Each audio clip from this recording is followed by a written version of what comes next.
Halo semuanya, ketemu lagi di FEB Podcast, tempat di mana kita ngobrol santai tapi berbobot tentang dunia ekonomi dan bisnis nih. Bersama aku lagi, sama Jasmine yang bakal menemani kalian di episode kali ini. Nah, kalau ngobrolin soal investasi, aset kripto ini saat ini banyak loh digemari oleh generasi muda karena memang menjanjikan keuntungan yang sangat besar. Dan menurut data dari Badan Pengawas Perdagangan Berjangka Komoditi, itu sudah mencatat lebih dari 60% investor kripto di Indonesia berada di rentang usia 18 sampai 30 tahun. Nah, dari angka ini sudah terlihat ya betapa besar peran generasi muda dalam perkembangan ekosistem kripto di Indonesia. Namun tentunya di balik potensi besar ini tentu pasti ada risiko yang perlu dipahami sebelum teman-teman memutuskan untuk terjun ke dunia investasi kripto. Nah, untuk membantu kita memahami lebih dalam tentang kripto ini, kita sudah kedatangan seorang pakar yang akan membahas tuntas tentang investasi kripto, yaitu Bapak Novi Iman Vidya Kemal PhD, selaku dosen Departemen Manajemen FEB UGM dan peneliti di bidang keuangan serta investasi. Selamat datang Pak Novi. Terima kasih. Bagaimana kabarnya? Alhamdulillah kabar baik. Oke, baik. Nah, mungkin kita langsung aja ya Pak Mhm. ngobrolin soal kripto ini. Nah, tapi untuk awal-awal dulu nih, sebenarnya kripto itu tuh apa sih, Pak? Karena kita bicara soal soal investasi gitu mungkin umumnya adalah kita perlu kasih disclaimer dulu. Pertama adalah bahwa apa yang terjadi di kemarin-kemarin, di masa lalu itu belum berarti akan terjadi di masa yang akan datang. Jadi apa yang jadi histori itu belum tentu akan jadi prediksi di masa yang akan datang. Kemudian juga, ini mungkin hanya sekedar sekedar, sharing saja, bukan ajakan jual atau ajakan membeli. Ini hanya sekedar sharing, knowledge ada. Sekiranya nanti, ada yang mau membeli atau ada yang mau menjual, ya monggo silakan, itu keputusan masing-masing. Kalau untung ya nggak perlu bagi-bagi ke kita, kalau rugi ya jangan protes kepada kita. Jadi ini purely hanya Betul. untuk sharing knowledge. Kalau membahas tentang, aset kripto ya mungkin kita potong dulu bagian, masing-masing. Yang pertama adalah soal asetnya, yang kedua adalah soal, kriptonya. Jadi aset itu kan sesuatu yang bisa punya nilai ekonomi, punya nilai, sosial, punya nilai guna, punya fungsi dan lain sebagainya. Bisa dimiliki, kemudian bisa dikendalikan, bisa diberikan kepada orang lain, bisa dimanfaatkan dan seterusnya, dan punya manfaat di masa yang akan datang. Itu kurang lebih definisi dari, aset. Terus kemudian kalau kita bicara kripto ini, unik ya, karena kripto itu adalah, mata uang yang terdesentralisasi. Kemudian di sini kita tidak mengenal central point, jadi tidak mengenal, kantor pusat, kemudian tidak mengenal PIC-nya siapa dan lain sebagainya, itu tidak ada, semua dilaksanakan tanpa intervensi control point atau tanpa intervensi pihak ketiga. Kemudian mekanismenya itu dijalankan dalam protokol namanya protokol blockchain. Kemudian protokol blockchain ini, di dalamnya ada mekanisme kriptografi ya yang melindungi dan mengenkripsi dan lain sebagainya supaya, eee, kripto ini bisa berjalan dengan baik, tidak diretas orang dan seterusnya. Kemudian, saat ini mungkin, banyak polemik ya, ada sebagian yang mengatakan pro terhadap aset kripto, ada sebagian yang mengatakan, tidak begitu. Bahkan, Jamie Dimon dari JP Morgan itu sempat mengatakan bahwa, Bitcoin itu sebagai sesuatu yang fraud gitu. Tapi ada juga yang mengatakan ini adalah masa depan dan lain sebagainya. Itu mungkin, untuk awalan, Mbak. Oh ya. Nah, kalau gitu apakah kripto ini tuh bisa dianggap sebagai aset investasi, Pak? Kalau memenuhi kriteria yang tadi di awal saya sebutkan ya, bahwa dia punya, nilai guna, kemudian bisa dimiliki, kemudian ada manfaatnya dan bisa dikonversi, bisa dimiliki, dikelola dan seterusnya, to some extent iya, tapi kita perlu jabarkan dengan lebih spesifik. Untuk, cryptocurrency atau mata uang kripto seperti Bitcoin, Ethereum, Solana, dan kawan-kawan itu mungkin memenuhi kriteria tersebut. Tapi juga ada, utility token ya, atau biasanya digunakan untuk, ekosistem tertentu. Itu juga, misalnya seperti kalau di Binance itu ada Binance Coin dan lain-lain. Itu to some extent juga bisa memenuhi kriteria sebagai aset kripto. Kemudian kalau kita bicara security tokens atau representasi digital atas aset yang kita miliki, entah itu saham, properti, dan lain sebagainya, itu juga to some extent bisa disebut sebagai aset investasi. Lalu ada juga orang yang memasukkan NFT sebagai bagian dari kripto dan ya menurut saya to some extent lagi-lagi itu bisa memenuhi karakteristik sebagai aset investasi. Nah, kalau masalahnya mungkin lebih kepada pendekatan regulasi ya. Jadi di banyak negara itu eee, bervariasi begitu. Misalnya kalau di El Salvador mereka memang mengklaim secara terbuka bahwa Bitcoin itu sebagai legal tender, jadi mata uang yang boleh digunakan dan itu sah begitu. Tapi di Indonesia aset kripto itu bukan sebagai tidak diakui sebagai alat pembayaran, makanya diregulasi oleh Bapepti. Kemudian kalau di Amerika Serikat agak agak berbeda lagi karena aset kripto itu kalau memenuhi namanya Howey Test itu bisa dianggap sebagai sekuritas. Kemudian kalau di Uni Eropa itu dianggap aset kripto sebagai aset keuangan digital. Jadi paradigmanya bermacam-macam, bervariasi, kemudian kalau saya pribadi sih menyimpulkan bahwa selama selama dia memiliki fundamental yang kuat, mungkin dia bisa dianggap sebagai aset investasi. Tapi kan tidak semua kripto memiliki fundamental yang kuat, kemudian projeknya juga mungkin tidak terlalu jelas atau tidak bernilai. Nah, itu mungkin tidak bisa dianggap sebagai aset investasi. Jadi kalau untuk yang major seperti mungkin Bitcoin atau Ethereum, menurut saya itu to some extent bisa dianggap sebagai aset investasi. Tapi untuk yang lain kita harus lihat lebih dalam ya, underlying fundamentalnya, propertinya, kemudian project di bawahnya dan seterusnya, begitu. Oh, oke, berarti ini sebenarnya semuanya tergantung dari jenis aset kripto itu sendiri ya, Pak, ya? Betul. Oh, oke. Nah, kalau ngobrolin soal kripto nih, Pak, saya ini sering dengarnya tuh lebih ke trading daripada investing. Nah, mungkin kalau bedanya investing sama trading itu seperti apa sih, Pak? Nah, apa ya, kalau kalau, ini yang mungkin banyak orang sering sering rancu ya. Jadi, investasi itu pada dasarnya fokus pada nilai, nilai intrinsik atau kalau bahasa teknisnya mungkin semacam fundamental value. Kita berinvestasi pada sesuatu karena kita percaya sesuatu itu punya nilai intrinsik yang dalam jangka panjang itu akan uncover atau akan, realize. Kemudian investasi itu adalah proses untuk penciptaan kekayaan ya atau wealth creation. Jadi kita fokus pada nilai, kemudian kita fokus untuk menciptakan kekayaan, kemudian untuk itu konsekuensinya kita harus mengelola risiko dengan baik. Jadi risiko itu sedapat mungkin diminimalkan. Itu kalau kita melakukan investasi.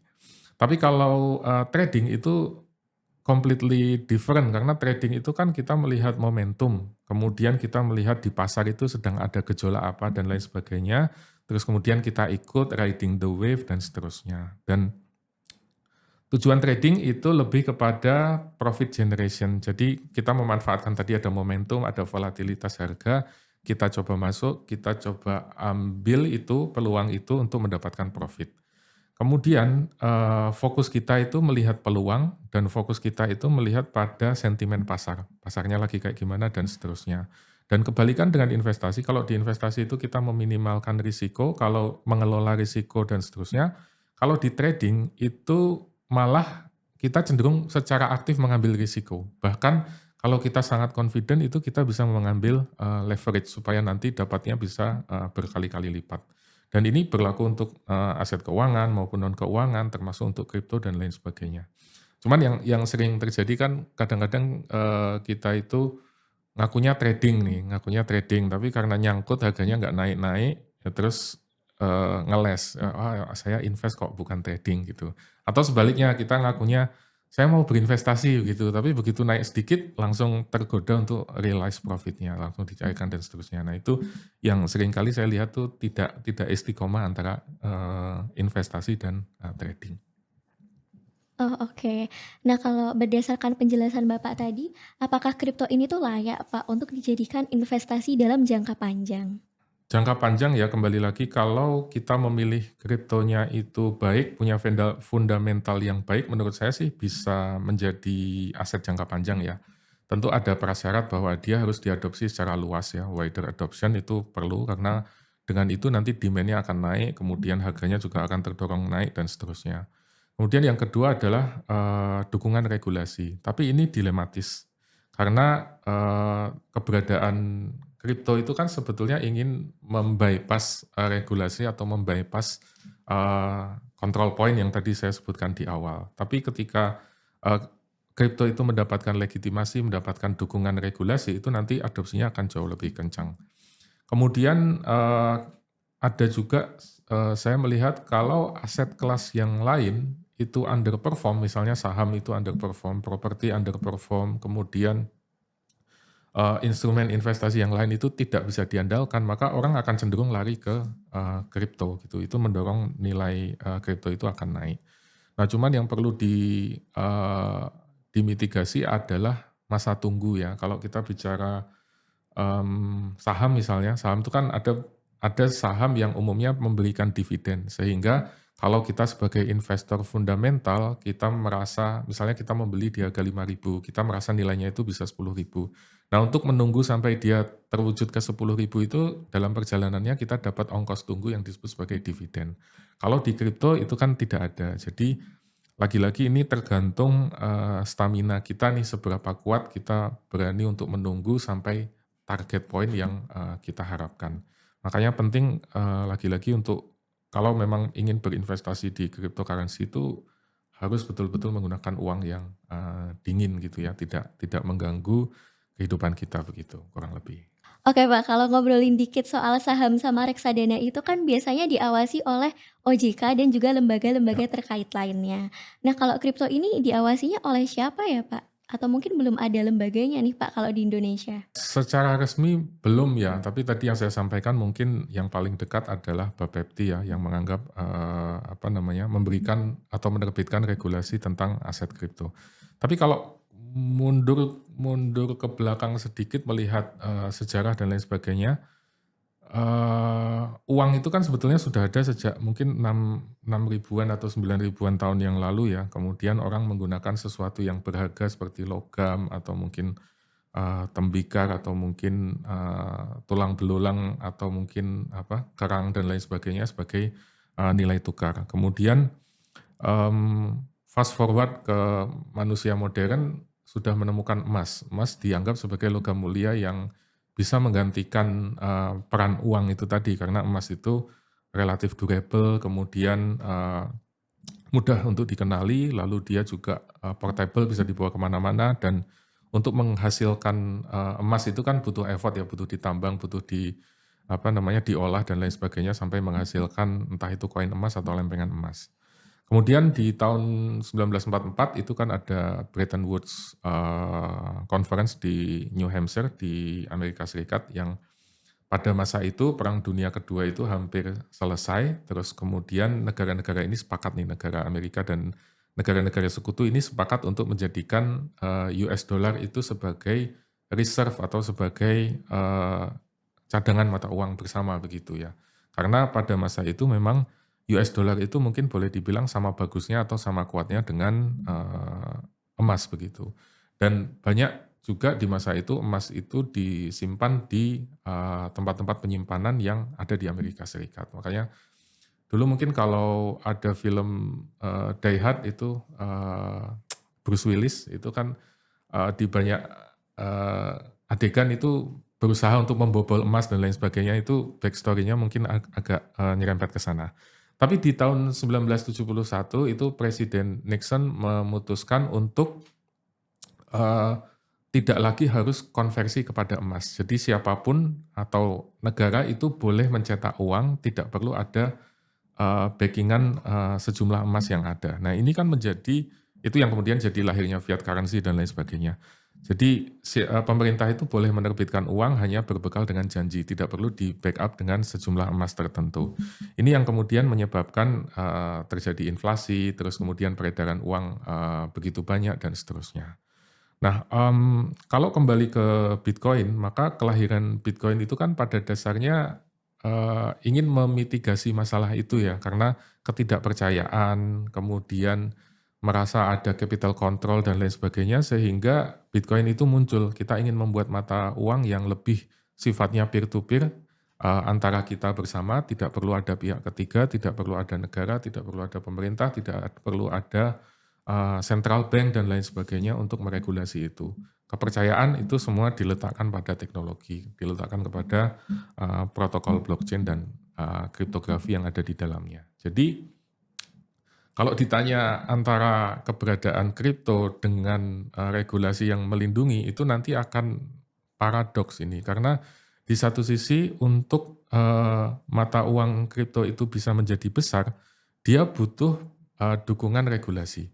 Tapi pemerintah tentu tidak ingin ya Bitcoin atau cryptocurrency lainnya itu bersanding bersama rupiah atau bersanding bersama US dollar dan lain sebagainya. Makanya itu akan menjadi menurut saya akan menjadi paradoks karena pemerintah berusaha ingin mengendalikan peredaran uang, sementara Bitcoin dan cryptocurrency itu berusaha secara alamiah ingin menghindari kontrol dari pemerintah. Jadi itu yang kemudian akan menyebabkan tarik ulur dari sisi regulasi dan lain sebagainya. Begitu. Oh iya Pak, kalau untuk kripto ini tuh jenis asetnya tuh ada apa aja sih Pak? Kalau kita coba breakdown lebih detail ya, mungkin yang paling terkenal tentu saja adalah Bitcoin ya, yang pertama kali muncul sebagai mata uang kripto atau cryptocurrency. Selain Bitcoin itu ada juga orang menyebutnya altcoin atau alternative coin. Jadi ini adalah koin-koin yang selain Bitcoin, karena Bitcoin udah muncul duluan, terus kemudian muncul alternative coin seperti mungkin ada Ethereum, kemudian ada Solana, ada Monero, ada XMR, Ether, dan lain sebagainya, banyak banget.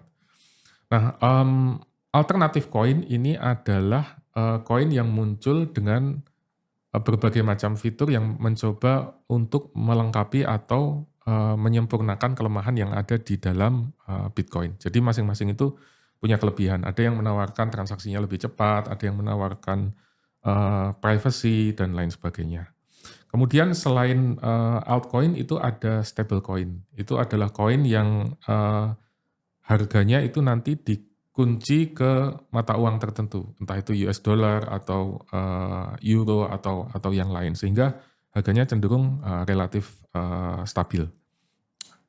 Kemudian selain itu juga ada namanya NFT yang mungkin juga teman-teman sering lihat ya, non-fungible token itu biasanya adalah merupakan sertifikat digital untuk barang-barang yang dalam tanda kutip unik ya, misalnya ada animasi tertentu atau mungkin ada gambar monyet yang beberapa waktu lalu sempat jadi mahal sekali dan seterusnya, itu adalah NFT.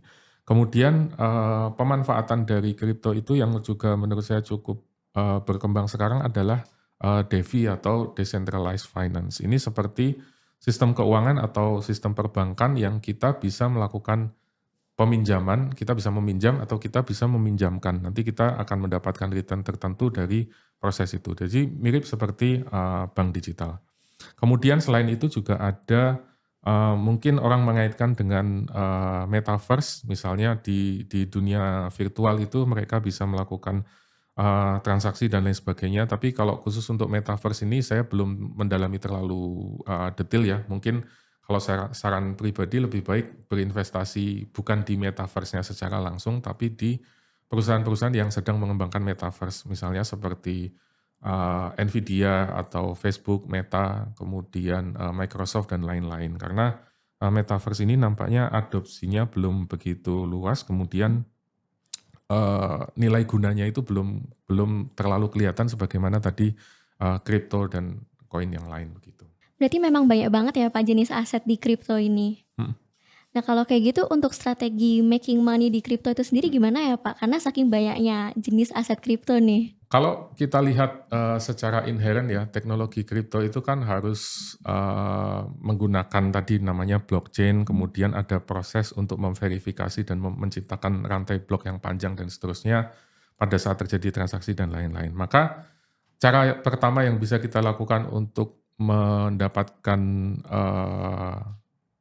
koin atau mendapatkan profit itu adalah dengan melakukan penambangan atau mining ya, sama seperti kita menambang emas ya, kita perlu perlu izin, kemudian punya lahan, kemudian harus sewa alat, tenaga kerja dan lain sebagainya untuk mendapatkan emas yang kita tambang. Di cryptocurrency memungkinkan juga bagi kita untuk melakukan penambangan atau mining seperti halnya kita melakukan penambangan emas di konteks dunia pada umumnya ini ya. Nah, cuman ada beberapa catatan ya. Yang pertama adalah semakin kemari itu mining menjadi agak semakin tidak ekonomis begitu karena biaya listrik sudah sangat mahal. Terus kemudian peralatan CPU, kemudian GPU, kemudian kalau peralatan yang dikhususkan untuk mining ASIC-nya itu sangat mahal, bisa puluhan juta dan bahkan mungkin ratusan juta rupiah. Kemudian itu juga sangat boros terhadap listrik. Lalu yang kedua adalah karena sudah cukup populer, maka kalau Anda ingin menambang Bitcoin sekarang, itu persaingannya sudah sangat sangat ketat dan saingannya bukan individu tapi mining farm atau organisasi skala besar atau bahkan mungkin perusahaan besar yang punya ratusan atau bahkan mungkin ribuan mesin yang memang digunakan untuk melakukan proses mining itu sendiri. Jadi persaingannya sudah ketat. Kemudian Bitcoin itu kan kalau khusus Bitcoin ya, selama setiap 4 tahun sekali kan mereka akan melakukan halving. Sehingga reward untuk mendapatkan koin dari hasil pertambangan itu makin lama makin kecil makin kecil makin kecil sampai nanti habis di titik tertentu. Itu membuat proses mining jadi makin susah. Nah, banyak provider yang menawarkan misalnya cloud mining, jadi menyewakan server supaya kita bisa ikut menambang di situ. Tapi sepanjang yang saya lihat itu kebanyakan lebih ke scam ya, jadi belum belum betul-betul teruji gitu. Karena logikanya kalau mereka punya sumber daya ngapain disewakan ke orang lain kan, mendingan mereka tambang sendiri untuk profit mereka. Jadi itu yang pertama, kita bisa melakukan mendapatkan kripto itu dengan cara mining. Kemudian cara yang kedua tentu saja dengan trading ya, dengan berdagang. Jadi kita tukarkan uang yang kita miliki, terus kemudian kita dapat kripto, kripto itu kita gunakan untuk bertransaksi. Nanti kalau harganya sedang tinggi kita jual, kalau harganya sedang murah kita beli dan seterusnya. Nah, ada yang membedakan antara trading dengan istilahnya itu scalping atau kalau bahasa kasarnya mohon maaf copet gitu ya. Jadi scalping itu seperti trading tapi uangnya lebih kecil, lebih sedikit, kemudian transaksinya lebih cepat, lalu ngambil marginnya itu nggak terlalu besar. Jadi dia menang di volume karena mungkin modalnya belum besar, kemudian fokus ngeliatin transaksi, terus kemudian ada naik sedikit langsung mengambil tindakan di pasar. Tapi ini butuh disiplin tinggi dan mungkin bisa cukup stressful gitu. Nah, selain itu tadi yang saya sebutkan sebelumnya adalah trading ya. Trading itu ya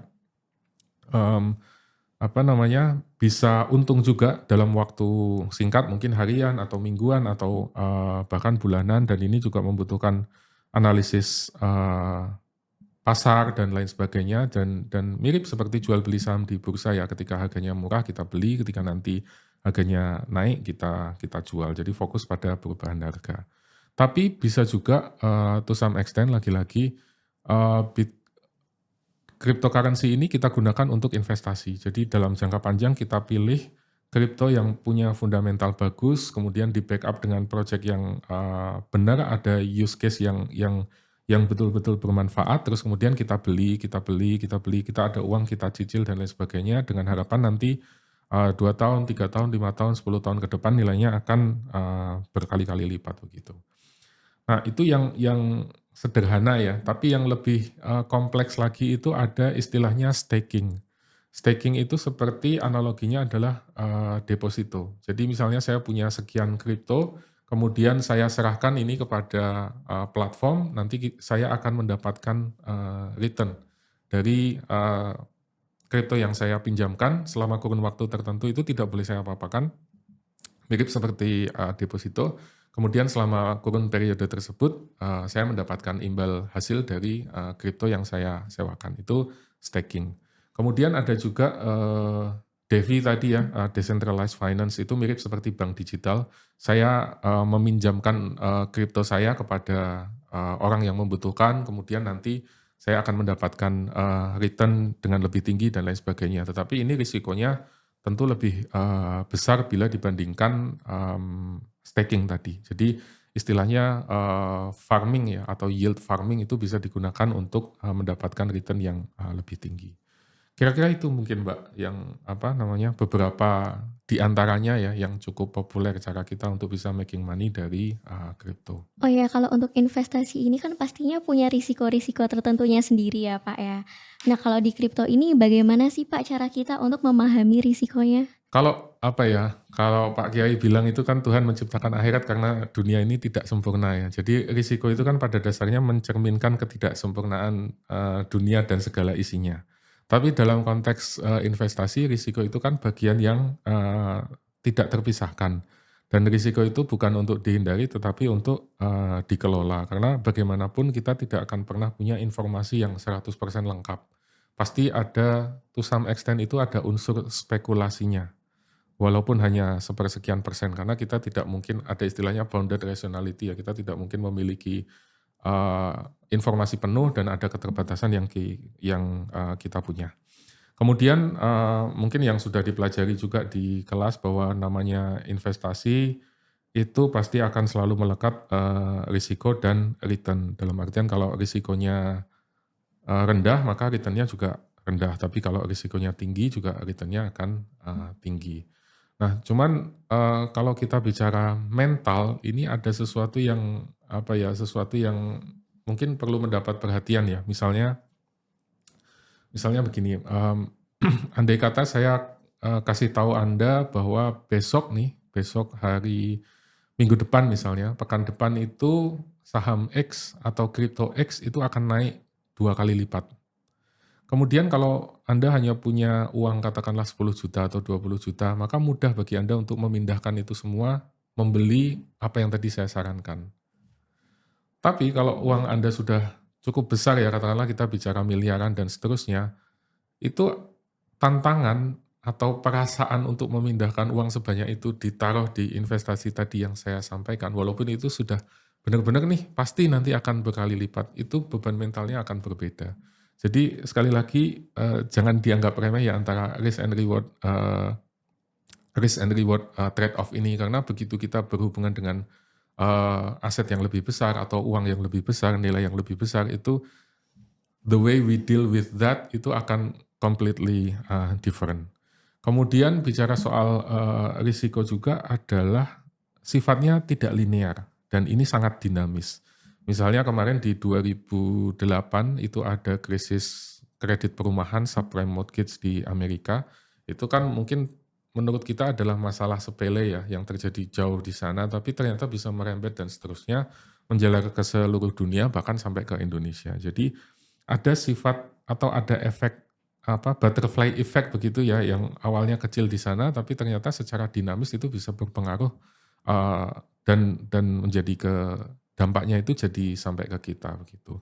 Jadi kembali lagi tadi risiko itu perlu dikelola. Memang ada beberapa jenis ya, yang pertama adalah risiko yang bisa kita kontrol, risiko yang bisa kita kelola, itu adalah risiko-risiko yang tidak sistematis. Misalnya risiko yang melekat pada eee, kripto tertentu atau kalau kita berinvestasi pada saham ya, risiko yang melekat pada perusahaan tertentu, tapi tidak pada perusahaan yang lain atau pada kripto yang lain.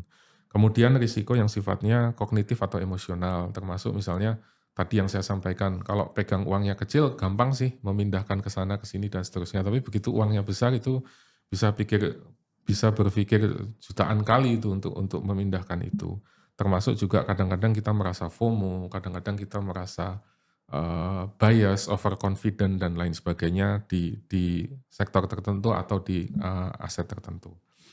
Kemudian, ada juga risiko likuiditas karena ada instrumen tertentu atau kripto tertentu yang sangat populer, mudah untuk dicairkan, dijual belikan, tapi ada yang mungkin nilainya besar nih, tumbuhnya kencang banget, tapi, apa namanya, sulit untuk dicairkan karena, yang punya tidak terlalu banyak misalnya.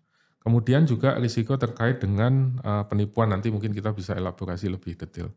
Nah, hal lain juga yang perlu dipertimbangkan adalah risiko yang sifatnya, uncontrollable atau risiko yang sifatnya, sistemik ya, misalnya ini risiko yang bisa kena ke siapapun, misalnya kayak kemarin ada, pandemi, ada Covid dan lain-lain itu tidak tidak pandang bulu siapapun pasti kena dan kita tidak bisa menghindari tapi kita bisa meminimalkan dampaknya. Misalnya dengan cara hedging atau dengan cara alokasi aset yang baik, kemudian dengan dollar cost averaging dan lain sebagainya, banyak cara yang bisa dilakukan. Kemudian juga ada risiko regulasi atau risiko geopolitik, misalnya beberapa kali kan pemerintah Cina mengatakan bahwa mereka melarang peredaran kripto. Kemudian mereka melarang crypto mining di negara mereka. Kemudian apa namanya, ketika The Fed misalnya menaikkan suku bunga, terus kemudian terjadi krisis di Ukraina dan lain sebagainya, itu kan juga sedikit banyak berdampak pada kripto yang kita kita miliki dan itu berada di luar kendali kita. Kemudian inflasi itu juga salah satu risiko yang perlu dipertimbangkan karena kita nggak ngapa-ngapain pun pasti kita kena kena inflasi. Jadi menurut saya perlu dilakukan ya tadi ya, selain diversifikasi, kemudian alokasi aset yang jelas, mungkin kita bisa lakukan hedging dan secara disiplin menentukan titik nih kapan kita akan stop loss, kapan kita akan take profit, kemudian rasionya berapa dan seterusnya. Nah, mungkin dengan adanya risiko yang besar dan juga hubungannya yang paradoks dengan regulasi pemerintah, apakah mungkin Pak, kripto ini tuh bisa jadi mereka menerapkan skema Ponzi atau scam? Karena kalau dilihat dari historinya, ada loh Pak, aset kripto ini yang ternyata itu mereka merupakan skema Ponzi. Sangat bisa ya, Mbak, karena tadi di awal kan saya sebutkan bahwa, aset atau, uang itu kan pada dasarnya melibatkan konsensus. Kalau kita sepakat bahwa, selembar kertas ini misalnya punya nilai sekian rupiah, maka ya itu akan punya nilai, sekian rupiah walaupun secara intrinsik mungkin tidak ada harganya begitu. Nah, kalau di kripto itu kan siapapun pada dasarnya bisa menciptakan koin baru. Siapapun bisa bikin koin baru, kemudian bisa menerbitkan, token selama kita punya, kemampuan coding tertentu, itu, sesuatu yang sifatnya, doable. Cuman pertanyaannya kemudian adalah apakah koin itu di-backup oleh fundamental yang kuat? Apakah koin itu di-backup oleh, project yang betul-betul serius, project yang betul-betul punya, nilai guna dan lain sebagainya. Karena kalau lagi-lagi ini merupakan konsensus ya, kalau kita merasa bahwa apa namanya, koin ini ada gunanya, ya itu bisa memberikan nilai yang tinggi, tapi kalau tidak, ya itu nanti nilainya akan, hancur gitu. Terus juga, kalau kita bicara psikologi ini juga unik ya, karena banyak koin yang misalnya dulu ada, apa namanya, Squid Game itu dibikin untuk main-main aja, tapi ternyata nilainya sempat, naik tinggi. Terus juga kemudian kita perlu pertimbangkan moral hazard, karena siapapun yang menerbitkan, koin, menciptakan koin itu kan bisa saja dia membuat hype. Terus kemudian, dibikin trennya rame nih, terus setelah semua orang beli dia cabut atau istilahnya, pump and dump ya. Jadi, begitu harganya naik dia, keluar, dia jadi exit, kita jadi exit liquidity buat pengembang atau pembuat koinnya.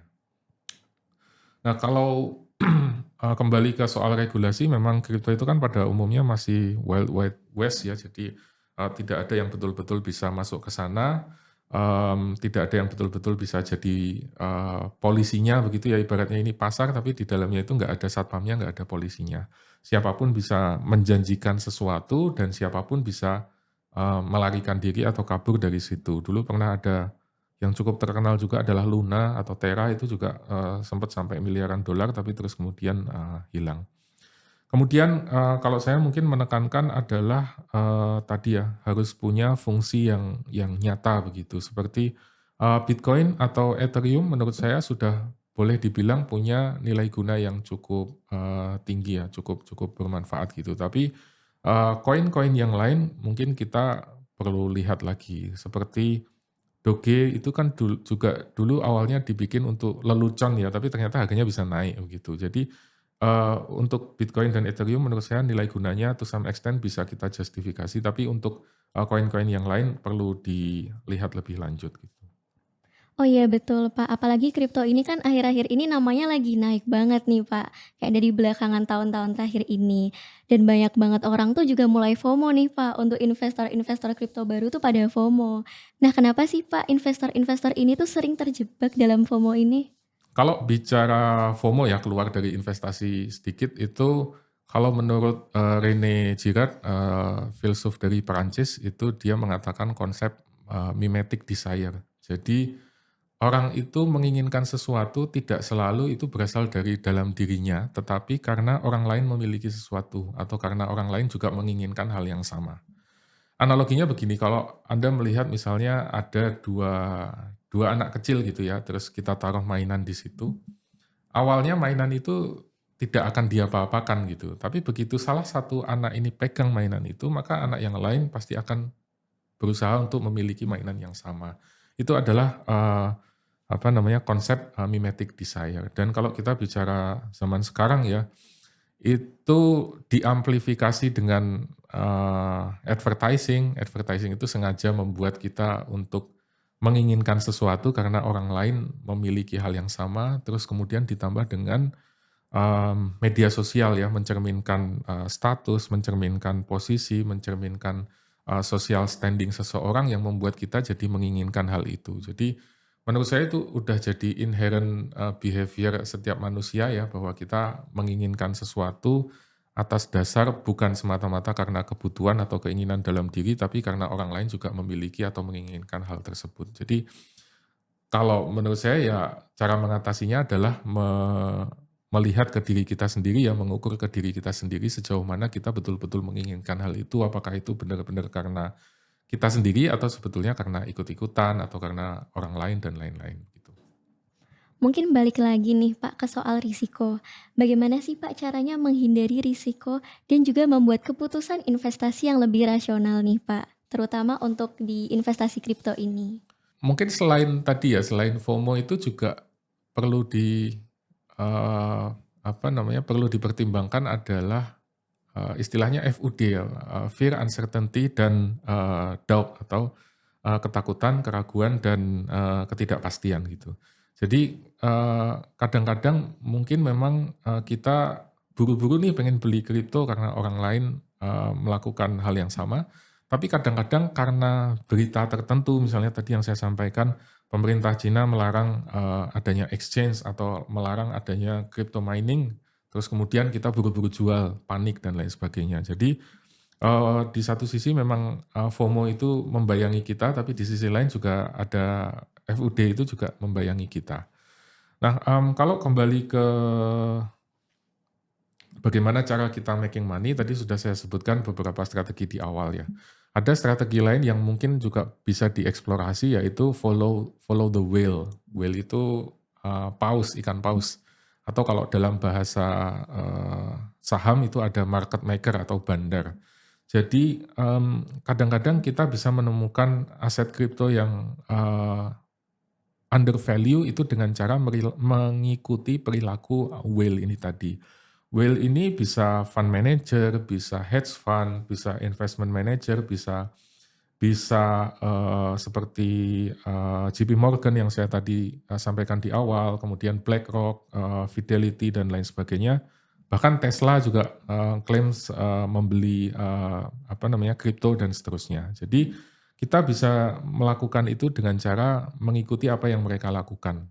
Termasuk seperti, Goldman Sachs, Morgan Stanley, dan lain sebagainya, bahkan mereka tidak hanya membeli kripto, tapi menawarkan kripto buat, klien mereka. Nah, caranya gimana? Sekarang kan pertanyaannya adalah gimana caranya kita bisa mengikuti the whale ini tadi? Yang pertama mungkin kita bisa lihat dari, laporan keuangannya. Jadi kalau Tesla melakukan pembelian itu kita bisa lihat, kemudian BlackRock atau JP Morgan dan lain-lain itu kita bisa lihat di laporan keuangan atau di, prospektus mereka. Biasanya mereka mencantumkan mereka membeli berapa, mereka punya berapa, dan seterusnya.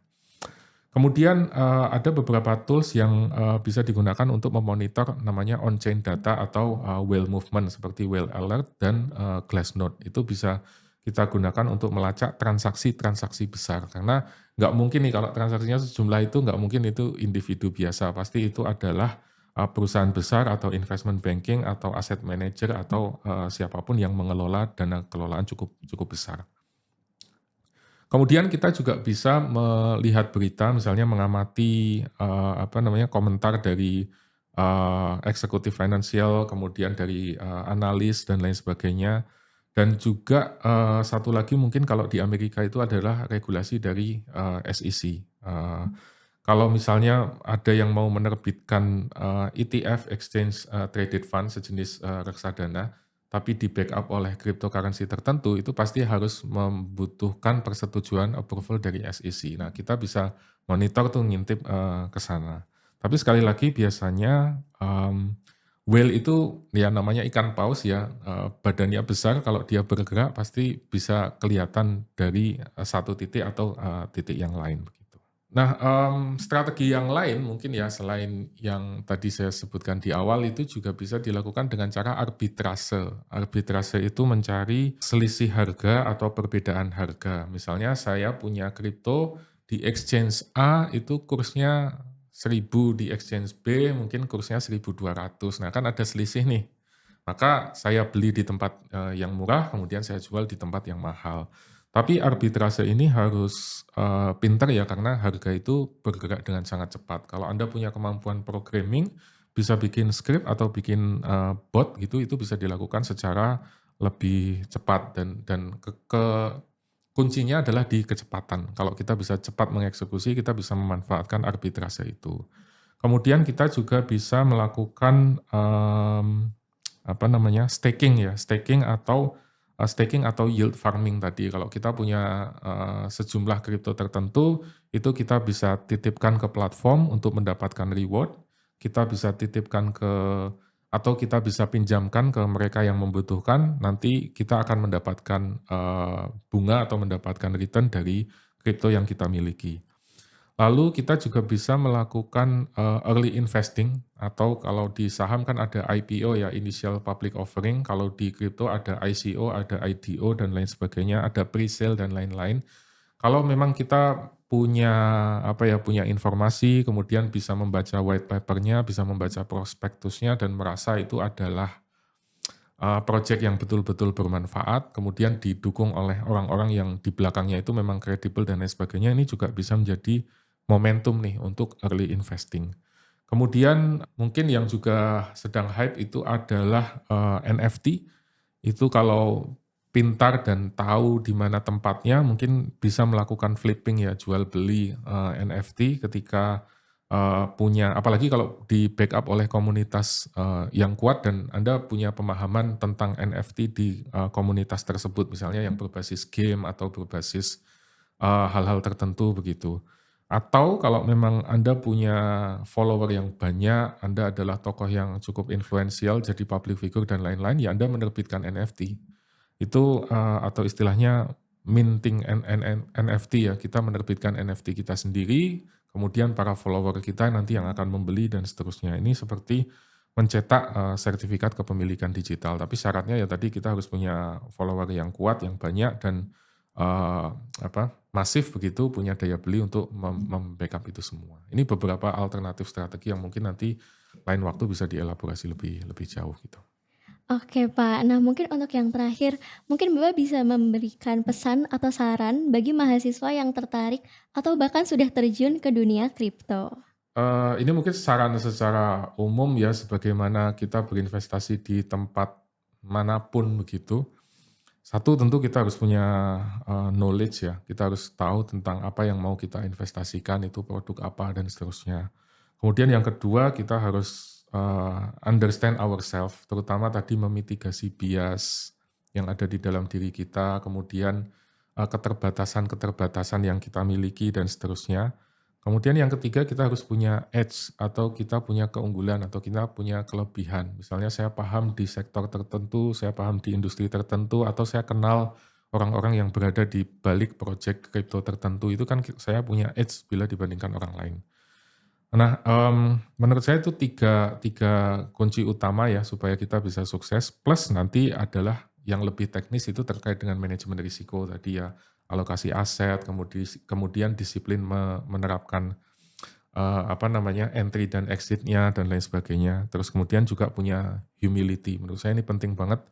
Mmm, Right or wrong itu naik atau turun, pokoknya market is always right. Jadi kalau kita rugi, kita untung, itu kita tidak boleh menyalahkan siapapun kecuali diri kita sendiri. Karena yang menekan tombol beli atau jual itu kan diri kita sendiri. Jadi walaupun ini misalnya disebabkan karena the Fed atau karena ada whale atau karena ada geopolitik dan lain sebagainya, kita tidak boleh, menyalahkan siapapun kecuali, diri kita sendiri. Kalau untuk, teman-teman mahasiswa ya mungkin, saran saya kita bisa mulai dari sesuatu yang simpel, sesuatu yang sederhana tadi dengan melakukan scalping dulu.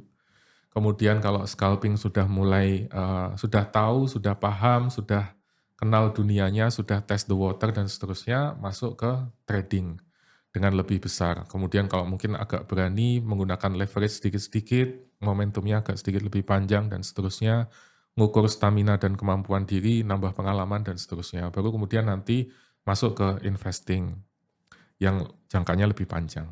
Setelah itu kalau memang merasa cocok dan fit in di situ, boleh dicoba instrumen yang lebih canggih tadi misalnya seperti, DeFi pakai yield farming atau pakai staking atau berinvestasi di instrumen-instrumen, yang lebih, canggih begitu. Menurut saya kalau jadi, apa ya, kalau jadi mahasiswa ini kesempatan eksplorasi yang cukup ini ya, cukup, baik gitu karena Anda mungkin belum, belum punya banyak tuntutan, terus kemudian masih didukung oleh orang tua, kalau misalnya ada kesulitan dan lain sebagainya, banyak komunitas dan mungkin bisa ditanyakan bahkan di, kelas kepada dosen dan seterusnya, Anda masih punya energi, stamina, semangat yang membara dan belum punya tanggungan keluarga dan lain sebagainya. Kalau Anda melakukan ini di usia 30-an itu menurut saya, terlambat gitu. Jadi anggap ini sebagai latihan untuk menjadi kaya gitu ya, karena kan banyak orang-orang yang misalnya